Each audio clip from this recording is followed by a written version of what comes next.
Word of Chief Art Acevedo's departure comes at a trying time, as Joel mentioned, for Houston's police department. KPRC 2 Investigates has been tracking homicide cases in the city, which are on pace to surpass last year's total. Investigator Mario Diaz continues our live team coverage on the chief's exit. Mario.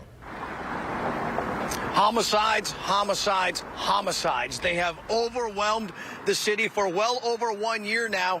And some of the victims who are tied to the deaths that we have seen, these violent deaths in the last year, are speaking to Channel 2. And what's interesting about it is that one person in particular feels that Chief Acevedo, in the midst of this surge in homicides, is walking out on a job that is far from completed. It's something that I feel like he's walking away from.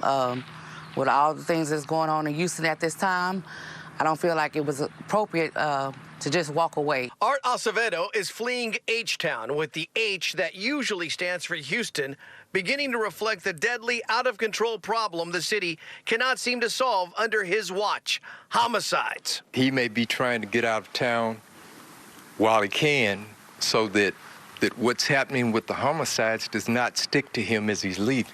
In 2020, the deaths skyrocketed. HPD homicide worked 409 cases.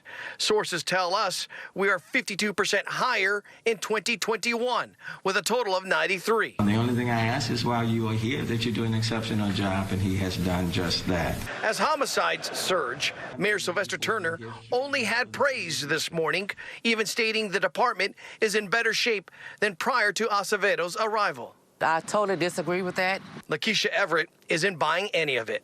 The murder of her father, Richard Graves, remains unsolved nearly 6 months later. Record homicides and the inability to solve murders is her proof point. The numbers say different. The numbers do not lie. While he was here, I didn't think he did such a great job. Former HPD sergeant and community activist Shelby Stewart feels Acevedo had one objective as chief. I think Chief Acevedo's main issue in being here was creating a profile for himself and making it bigger. One thing is for certain: Miami is not bigger than Houston. It is much smaller. In fact, the city of Houston's police department and city overall ranks as the 4th largest city in the nation. Miami is the 43rd largest city in the U.S., a much smaller department that he would become chief of. Coming up at 6 o'clock, we're going to talk about the other challenges that have faced Chief Art Acevedo in the last 4 years, and the big one being, of course, Harding Street. Live at HPD headquarters, Mario Diaz, KPRC 2 News.